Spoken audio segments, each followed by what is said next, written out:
everyone.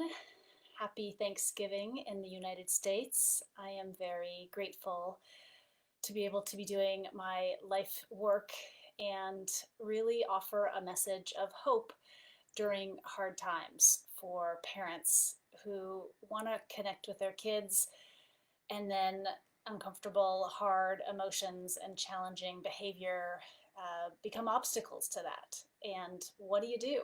It it can feel hard. I felt stuck, and I know now that it doesn't have to be so hard, and that we can be in community. So, I want to talk about expectations because I know it is one of the main things that messes up big important days, and it adds a weight to them.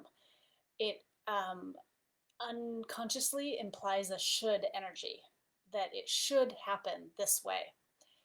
And I get very attached to it. I get very tied to that it needs to happen that way. It has to.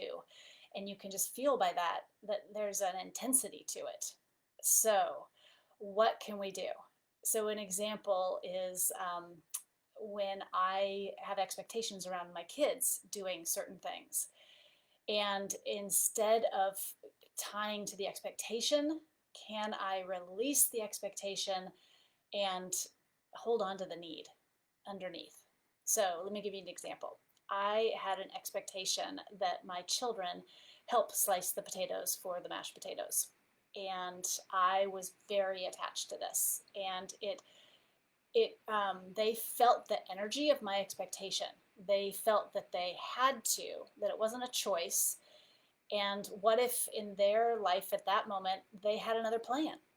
So it just sets us up into a power struggle and into getting hooked by the stickiness of the should energy, the expectation energy.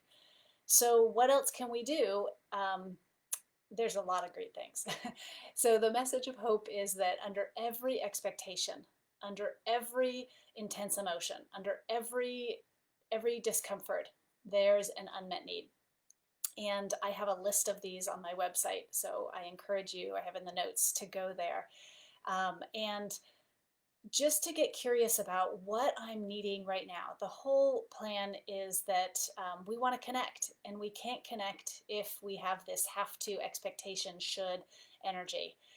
We are free human beings, and our kids are too. And so when we sort of attach to it has to be this way, it sets up this whole power dynamic, and this whole we get hooked, and I expect and need it to happen this way, and then they defend and resist, and then I shame them into trying to get them to do it, and then bleh, it's just all not how we want to have Thanksgiving. It's a day of gratitude.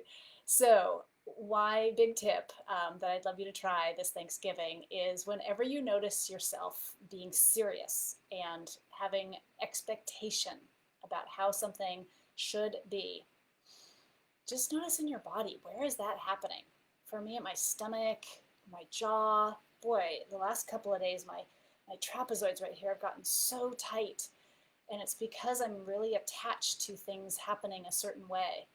There's millions of strategies to get our needs met. When we attach to one by one person, we set ourselves up for misery and suffering. So try this.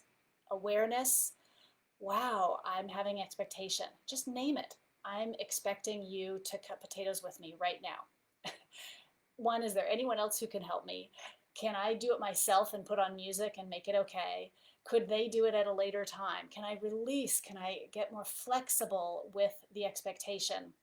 Because the need underneath is I value partnership. It would be more fun to do it together. That would be connective. Can I get those needs met other ways also? So hold tightly to the need, loosely to the strategy, and just notice the expectation or the should. Notice it in your body is one of my biggest sort of lifelines for that I have this attachment energy. So I am so grateful for this community that I have and for doing this work in the world.